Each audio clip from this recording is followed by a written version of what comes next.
Good afternoon, I'm Mai Rodriguez. Today on Newsfeed at noon, Senator judges in Vice President Sara Duterte's impeachment trial will take their oath this afternoon.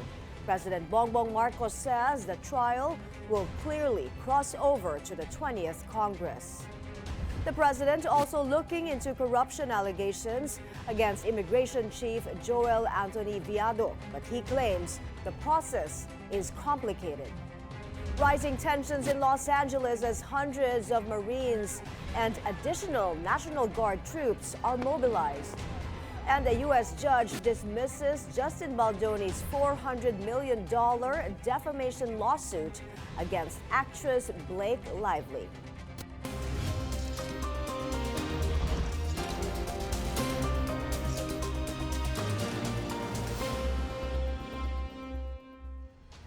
Thanks for joining us. All eyes are back on the Senate today as Senator judges in Vice President Sara Duterte's impeachment trial prepare to take their oath this afternoon. This follows last night's oath-taking by Senate President Cheese Escudero, who now officially presides over the impeachment court after mounting pressure for him to act. It took hours of intense debate and a rare compromise between the majority and minority blocs to finally move the case forward. Dexter Ganibe recaps Monday's historic turn of events.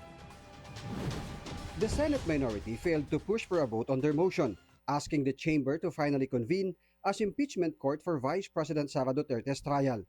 The majority prevailed over the motion filed by Minority Leader Coco Pimentel that seeks the convening of the impeachment court earlier than June 11.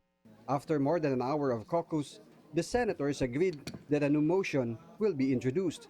Upon resumption of the session, Senator Joel Villanueva filed a motion that the impeachment case should be referred to the Rules Committee, which nobody objected. After which, another motion was introduced by Villanueva for the Senate President to take his oath as presiding officer of the impeachment court. But Senator Bato de la Rosa asked for a clarification that eventually divulged the agreement that the oath-taking of senator judges will take place 4 o'clock in the afternoon Tuesday. This led to another round of debates on the issue whether or not the impeachment court is automatically convened once all the senators took their oaths.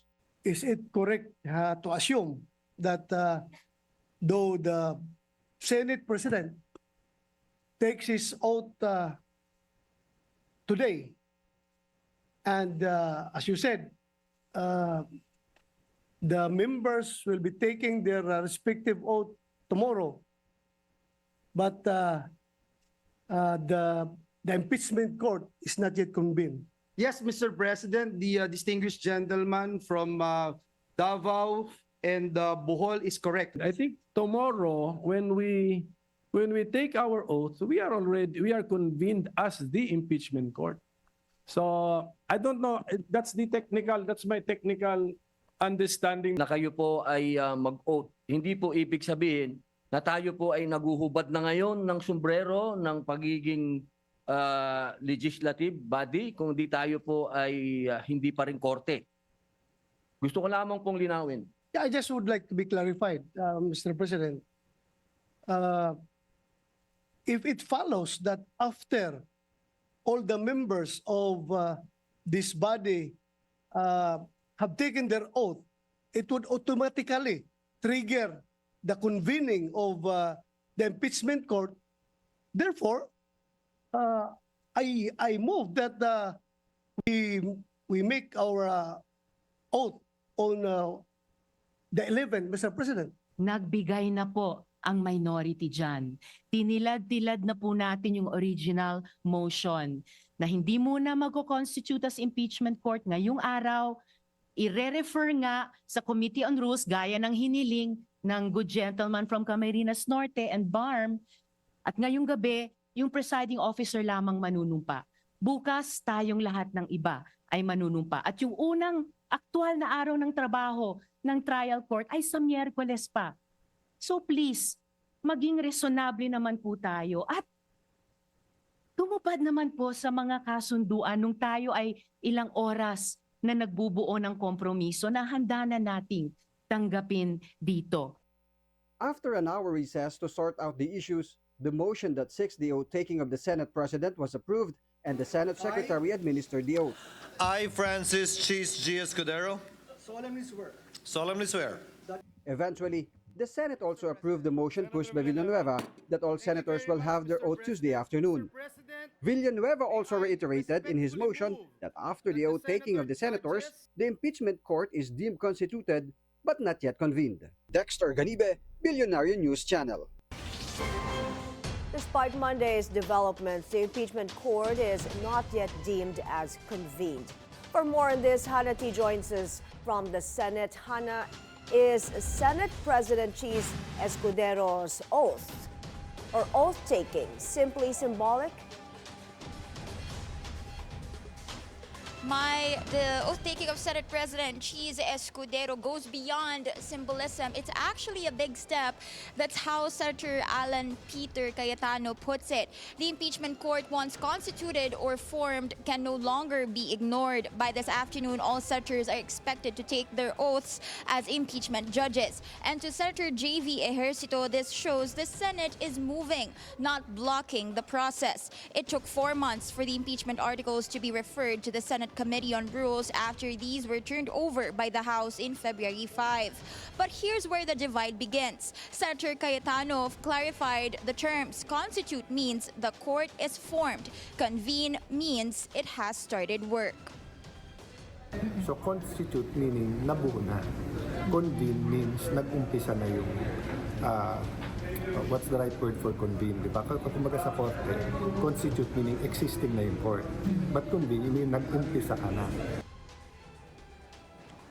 The official position, the court will be convened on Wednesday when the trial begins. But Senator Risa Ontiveros disagrees. She believes today's oath-taking should already signal that the court is in session and warned against moving the goalposts. Before the oath-taking later, known Duterte ally and Senator Bato de la Rosa is expected to take the floor to clarify his stance on the matter. Under the rules, the court is constituted after senators take their oath, but it is only convened when it officially starts hearing the case that's still set for June 11, Wednesday, where the House prosecutors are set to read the impeachment articles. Some groups are downstairs protesting outside the Senate premises, calling for the impeachment court to immediately convene. And at around 5 p.m., People's Vigil will be held around the Senate premises. That's until 9 p.m. Mai? Thank you, Hannah T. reporting live from the Senate. President Bongbong Marcos says the impeachment trial will clearly cross over to the 20th Congress. In an ambush interview this morning, Marcos, however, added that all matters related to the issue are now up for the Senate to decide. We leave it to them. It has moved already from the House. It has now been in the Senate for a few months. And we are watching, of course, what the Senate President Jesus Escudero is doing to try to make it as a peaceful a transition as possible from this Congress to the next. Because there's no way that even if they start the trials now, that they will finish it before the new senators come in. So, well, again, the senators will decide what. The House Quad Committee lifts its contempt order against former presidential spokesperson Harry Roque. The motion was filed by Abang Lingkod Party List Representative Stephen Paduano during the committee's final hearing on POGOs. The panel adopted the motion without any objections. On Billionaire News channels at the forefront, Quadcom Chairman Robert Ace Barbers again denied claims that Roque is being politically persecuted. We gave him the opportunity to clear his name. Kaya nga himingi kami ng mga dokumento which he voluntarily said he will submit to the committee. But after that particular hearing, when he mentioned that he will submit all these documents, hindi na siya humarap ulit. So kaya nga ang tanong namin, how then can we say that you are not involved in this illegal Pogo hub kung wala naman kaming pinangahawakan? I don't know if you can call that a political persecution. Sabi ko nga, How can you be politically persecuted? Only those important political figures are the ones being persecuted. So, short of saying, you're not an important political figure in the country. Roque is still facing a separate, non-bailable arrest warrant for human trafficking charges. He is currently seeking asylum in the Netherlands. President Bongbong Marcos says he is reviewing corruption and misconduct claims against Immigration Commissioner Joel Anthony Viado. But he claims it's difficult to act on the allegations as they lack details. A letter earlier sent by immigration employees to Marcos revealed alleged interference by Viado in deportation cases and his supposed protection of certain foreign nationals involved in illegal activities. Mahirap mapag-aralan ng mabuti kung white paper na hindi pinirmahan at saka walang specifics. But nonetheless, everything like this, we look into it. Viado has denied the allegations and says he welcomes any investigation. President Marcos defends his review of his cabinet's performance. This amid observations that he has kept it largely intact. Marcos earlier asked for the courtesy resignations of his entire cabinet. He clarifies what he is doing is not a revamp. We're still in the process of examining. Now, nasa baba na tayo. What happened really here was that I put everyone on notice that you are basically all on probation. And okay, this time, it looks like yung iba, magbuti naman, maganda naman ang performance. Ngayon, nasa USEC na tayo, nasa mga agencies na tayo. But we are, what essentially, what you refer to as a cabinet revamp, it's not a one-shot, one-time, big-time thing. It is an ongoing thing. This is something, it is essentially putting all government agencies, departments on notice that we have to do better, and we will be looking very, very closely, and we will make that review on a periodic basis, maybe a quarterly basis. Supreme Court Administrator Raul Villanueva is sworn in as the new Associate Justice. President Marcos administered Villanueva's oath of office in the ceremony in Malacanang. Villanueva, Marcos's first appointee to the High Court, replaced newly retired Mario Lopez in the post. The new justice began his judicial career in 2022 as presiding judge of the Las Piñas City Regional Trial Court, Branch 255. He graduated with a bachelor's degree in economics and a Bachelor of Laws degree, both from the University of the Philippines.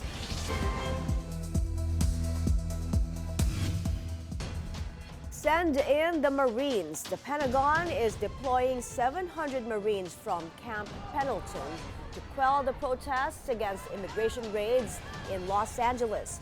Defense Secretary Pete Hegseth asserts order needs to be restored. Pentagon spokesman Sean Parnell also says an additional 2,000 National Guard troops will also be mobilized as riots in America's second biggest city enters a fourth day. LA officials have pushed back against the deployment and are blaming the Trump administration's intervention for the chaos. We didn't need the National Guard. Why on earth? What are they going to do? Do you know what the National Guard is doing now? They are guarding two buildings. They're guarding the federal building here in downtown, and they're guarding the federal building in Westwood. That's what they're doing. So they need Marines on top of it? I don't understand that. And it makes me feel like our city is actually a test case for what happens when the federal government moves in and takes the authority away from the state or away from local government. I don't think that our city should be used for an experiment to see what happens in the nation's second largest city. Well, maybe we can do this to other cities. I can't emphasize enough the level of fear and terror that is in Angelenos right now, not knowing if tomorrow or tonight it might be where they live, it might be their workplace. Should you send your kids to school? Should you go to work? California is taking President Trump to court over his deployment of the National Guard to LA. The state's Attorney General, Rob Bonta, calls the president's action unlawful. This is a law that requires the governor's consent to activate the National Guard. This is the first time since 1965 that a president has activated the National Guard without a request from the state's governor. And the governor of California knows how to call in the National Guard if and when it's needed. He did it with the LA fires. He did it in the summer of 2020 with some of the protests in California. So this is something that is within Governor Newsom's sovereignty, and he did not authorize the use of the National Guard here, did not call for it. LA officials have said the protests had been peaceful until Trump got involved. But Trump isn't backing down and put the blame on Governor Newsom.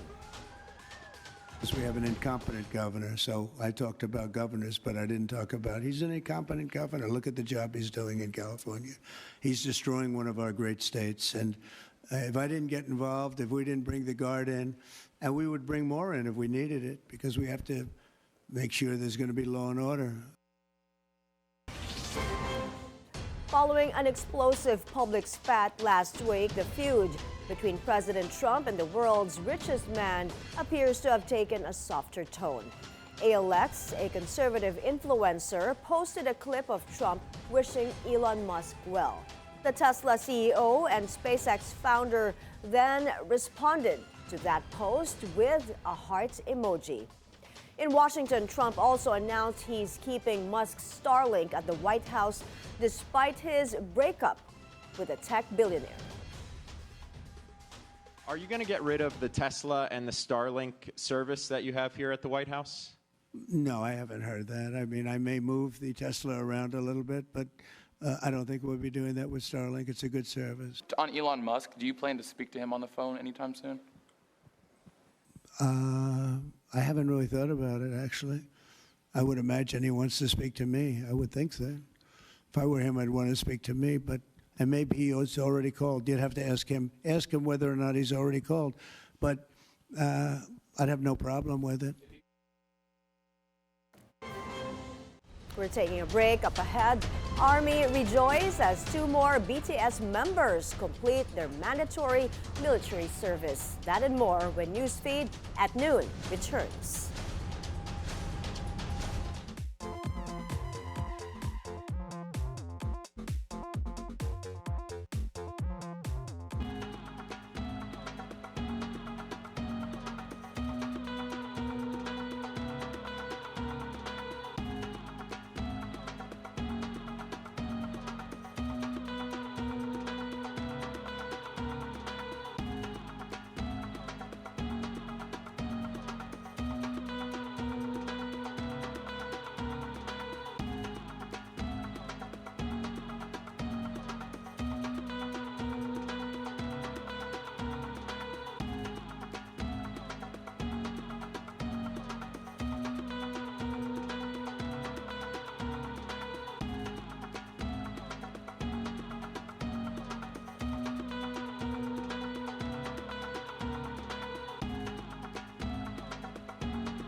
You're back on Newsfeed at Noon.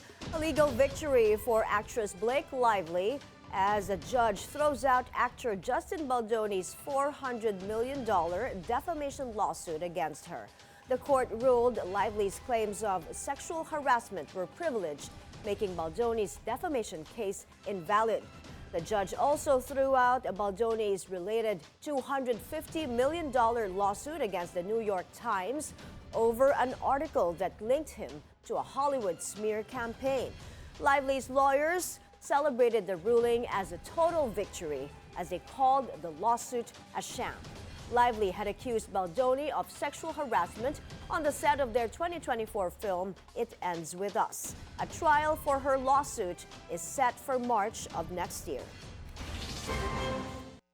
Army rejoice as 2 more BTS members are discharged from military service following a mandatory service. RM and V were welcomed by cheering fans at Chuncheon, Gangwon province. They joined J-Hope and Jin, who wrapped up their military service earlier. The 3 other members, Suga, Jimin, and Jungkook, will also be released later this month. BTS has been on hiatus since 2022, and fans are now expecting a reunion. The band's management is planning a huge event called BTS Festa this week to celebrate the K-pop superstar's 12th anniversary. Here at home, the company marks its 40th year in the entertainment industry. On Billionaire News Channel's It's a Beautiful Day, founding members Moy Ortiz and Annie Quintos Uy, who joked about being married to the group, share their secret for staying together since the mid-80s. The love to perform or to sing or whatever it is they want to do, that has to be first and foremost. They have to really be passionate about it. Respect for craft, being an eternal student, just like anyone in life. Right. Never stop learning. And what we learn in our group, also the ability to forgive each other. Oh, Because yes. you're going to mess up on stage and off stage. Right. If you have those 3 things, you have the big chance to have a career with long legs. After 30 albums and 71 industry awards, the company is releasing a new EP on Saturday, June 14. It coincides with a one-night concert at the theater in Soler called Company 40. New generation members OJ Mariano and Sweet Plantado Chongson shared how the group is still in the game 4 decades on. We try to adapt. Parang kung ano yung, hindi naman yung kung ano uso, ganun kami. Kung ano, kasi hindi naman lahat ng uso bagay sa'yo. So, True. But we try. With genres, lahat ata ng genres na try na namin. Lahat ng arrangements na try na namin. That's true. So, I think it's really the music. Yeah. We latch on to what's trending at the moment, but still keeping true to the DNA of the group. Right. Who we are as a group. Here's one for those who want to own an item from the late Princess Diana. From her colorful hats to handbags and shoes, more than 100 fashion pieces of Diana will go under the hammer on June 26 at the Peninsula Beverly Hills. Among the highlights is a 1988 silk floral dress worn by the princess several times on hospital visits. It has an estimated price of between $200,000 and $300,000. This is said to be the largest auction of Princess Diana's items. Part of the proceeds will go to a British charity focusing on muscular dystrophy. Diana herself, she did not want to be pigeonholed into the Diana era like the Edwardian, Elizabethan, Georgian eras that we all are familiar with. She wanted classic, timeless fashion. The outfits you see around me here are over 40 years old, some of them, and they could be worn today. So she really achieved what she wanted as a classic, timeless Diana. 21, 25, 100 years from now, will still be relevant. We will still talking about her, and we need more people like Diana in the world today because of what she represented and the message she delivered every event she attended. And before we go, BNC Lifestyle host Marie Lozano flies to Hong Kong for the Lifestyle Lab's special 2-part series showing the city like you've never seen it before. Here's a sneak peek.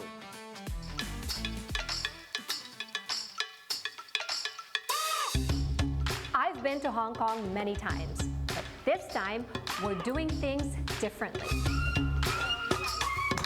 In this 2-part special, we're bringing you Hong Kong in 2 distinct ways.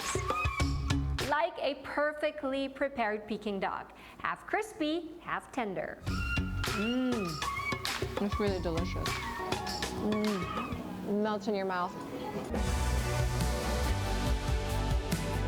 One part is Sky High, where we take you to the skies, uncover record-breaking art, and toast at some of the best bars in Asia. Oh my God! The other, it's about the subtle elegance, heritage, and stillness. It's quiet luxury, Hong Kong style. This is the Lifestyle Lab's Hong Kong experiment. Lifestyle Lab. Master left me. Master. Catch the Lifestyle Lab, the Hong Kong Experiment, Part 1 tomorrow at 8:30 p.m. only here on the Billionaire News Channel. And those are the news this hour. I'm Mai Rodriguez. Stay with BNC. Good afternoon.